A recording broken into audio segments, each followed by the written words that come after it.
Each everyone. So there is a narrative going around at this time. Let me preface by saying I support justice for Hickory Ground. Okay. I support that 100%. Okay. I support true history.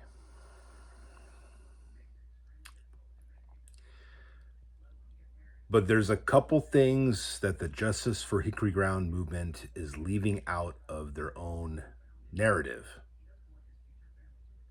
Namely, it's the following.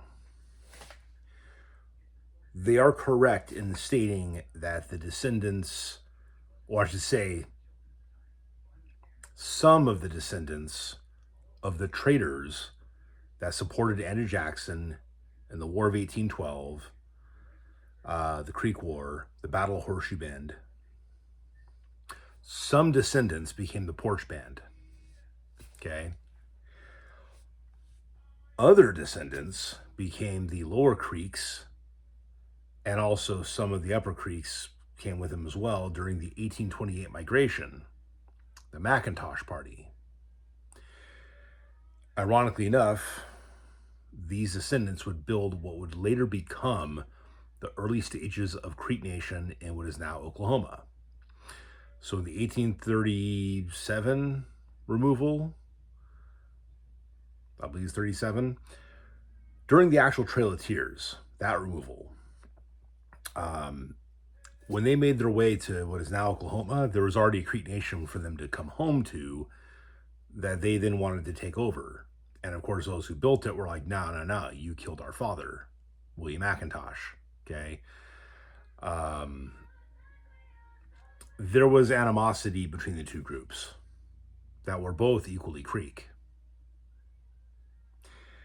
And this gets left out of the narrative because I would say the majority of these traitors, if you will,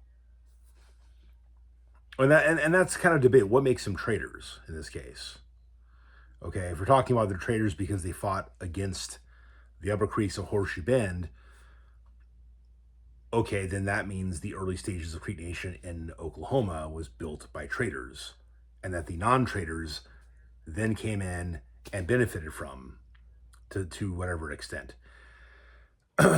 If you're saying traitors because some of them literally stayed behind, well, there was also some Upper Creek descendants, or I should say lines of descent, that made their way into some of these porch individuals and others.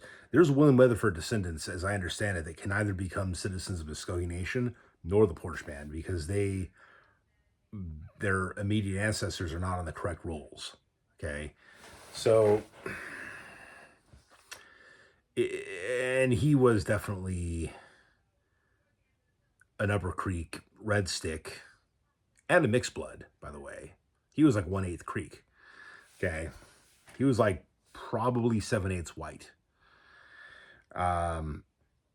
If we're going to be honest about the history, we got to be very clear that what do you mean by traitors? Are you saying because they stayed behind? Or are you saying because they fought against the Upper Creeks of Horseshoe Bend? Because the two things are not exactly the same. We got to set that point straight, okay? The other issue is this. 1984, I believe Jeff Fife is... there's a video on the Justice for Hickory Ground Facebook page where Jeff Fife is talking about these things. And he mentions, I think he said 1984 is when the Porch Band of Creek Indians were artificially created into a tribe by the federal government. This is partly true, but it's not strictly because the federal government wanted to make it happen. There's another player that gets forgotten about. Muskogee Creek Nation Principal Chief Claude Cox. Unfortunately, he supported the Porch Band becoming a tribe. It's partly because of his support in them acquiring. I mean, it was because of them acquiring his support that they were able to more easily become a tribe. Now, would it have happened anyway? I don't know. Maybe, maybe not. Um, but he supported that becoming a thing, which means that even if he didn't intend for it to happen, part of the problems that we're having right now with the whole, casino built on top of the now former graves of ancestors that are sitting in Auburn University's plastic buckets. Um, a lot of that has to do with Claude Cox, I think. Unintentional, perhaps. I would say most likely unintentional, but that's unfortunately a progression that happened. Now, I'm trying to remember what Mr. Fife was saying about people are already excavating the site, and they found evidence of that was the actual, um, location of the Ojibwa Dalwa, right? The Hickory Ground tribal town.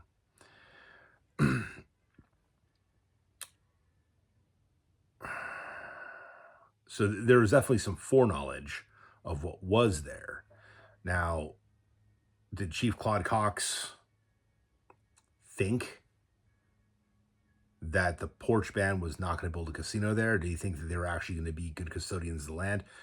Maybe. I don't know. But whether intentional or not, he's one of the factors at play for why the Porch Bandit Creek Indians became federalized, it would seem.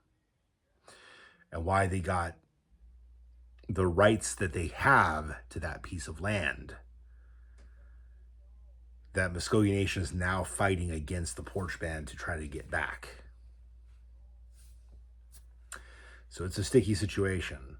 I respect that Mr. Fife wants to talk about true history, but I want to tell true history as well. What do we mean when we talk about traitors? And it's not him specifically. Principal Chief David Hill has done the same thing. And I support Principal Chief David Hill. Y'all know that. Okay. But, and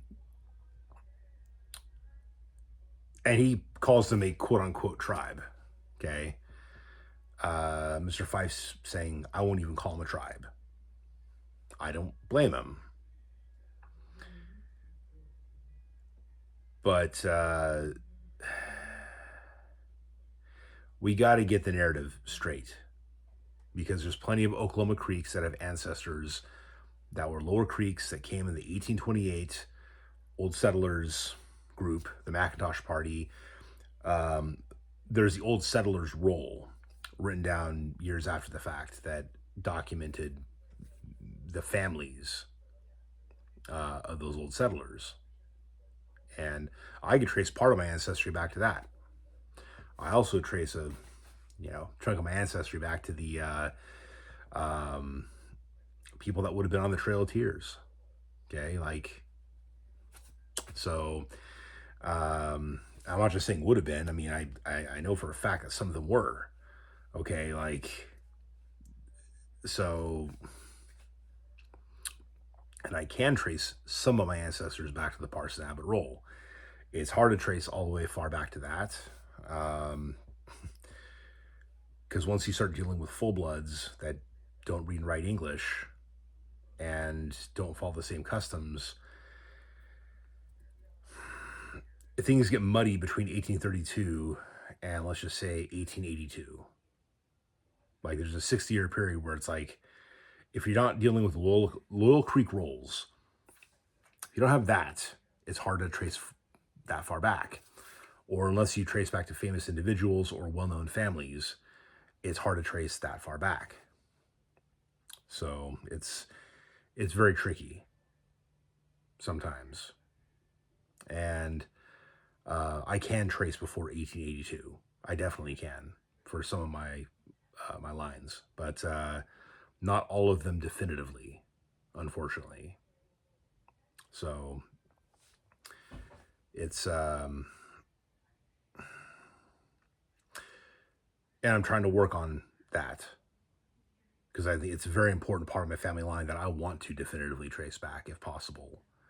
I want to know the names of all my ancestors that were on that roll, and I want to know the names of all my ancestors that were on the Trail of Tears.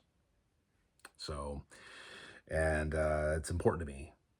But it's also important that if we're going to tell history, we don't just carefully craft a modern narrative that supports our current political objective in seeking a redress for grievances, rightfully so, but doing so in a way that doesn't really tell a completely accurate picture. So the question I have to Mr. Fife and to Principal Chief David Hill is, when you refer to traitors, who are you referring to? When you're referring to, are you referring to those who stayed behind as being, you know, the problem, or is it the people that fought against the Upper Creeks at Horseshoe Bend? Because that